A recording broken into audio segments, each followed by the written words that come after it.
Assalamualaikum, selamat datang kembali di channel Tika Family. Kali ini kita buat kue tradisional lagi. Nah, di Sulawesi kue ini namanya Kak Dobodong dan di Jawa namanya Karanggandis. Nah, di daerah kalian namanya apa? Hayo. Nah, pingin tahu gimana aku buatnya? Yuk kita nonton sama-sama. Untuk bahan utamanya di sini aku menggunakan beras ketan sebanyak 250 gram. Kita tuang ke dalam wadah yang agak besar. Kemudian kita tambahkan air. Nah, untuk airnya di sini disesuaikan dengan kelembaban tepung kalian masing-masing. Kemudian di sini aku aduk dengan menggunakan spatula. Biar lebih mudah aku mencampurkan adonannya ini, di sini aku akan tambahkan air lagi ya karena masih kering dan juga aku akan menggunakan tangan, tentunya tangan yang bersih. Nah, tekstur dari adonannya ini jangan terlalu lembek ya teman dan jangan juga terlalu terpisah adonannya karena nanti ini kita akan saring. Dalam pembuatan carang kandis atau kak dobodong ini sebaiknya kalian harus mengetahui persis kelembaban tepung kalian masing-masing untuk penambahan airnya. Nah, di sini untuk aku pakai 250 gram tepung ketan, aku memakai kurang lebih sebanyak 100 ml air. Tapi disesuaikan lagi dengan kelembaban tepung masing-masing ya teman atau konsistensi kelembaban tepung.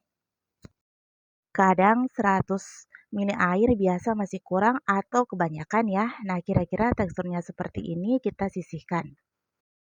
Kemudian kita siapkan 250 gram kelapa lalu kita tambahkan dengan 5 sendok makan gula pasir. Kalau kalian suka manis boleh ditambahkan lagi.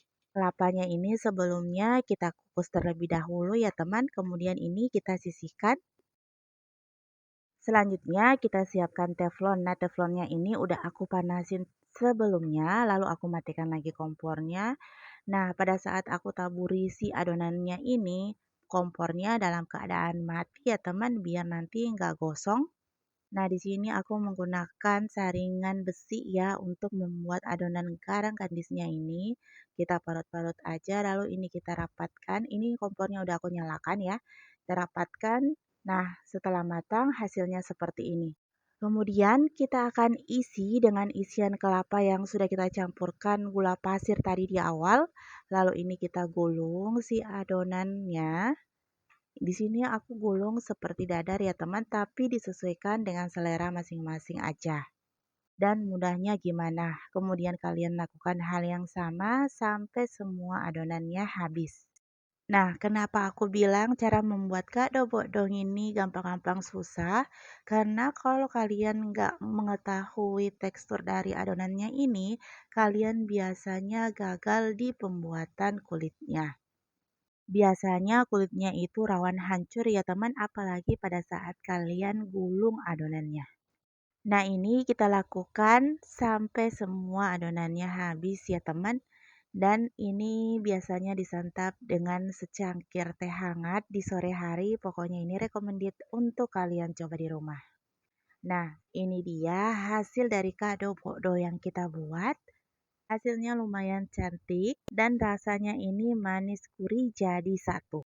Nah, jika kalian suka dengan resep yang aku share hari ini, boleh dong di-like dan di-share yang banyak ke sosial media kalian.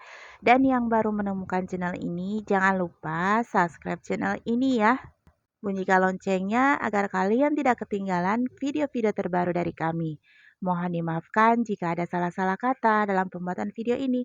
Sampai ketemu di resep-resep selanjutnya. Assalamualaikum.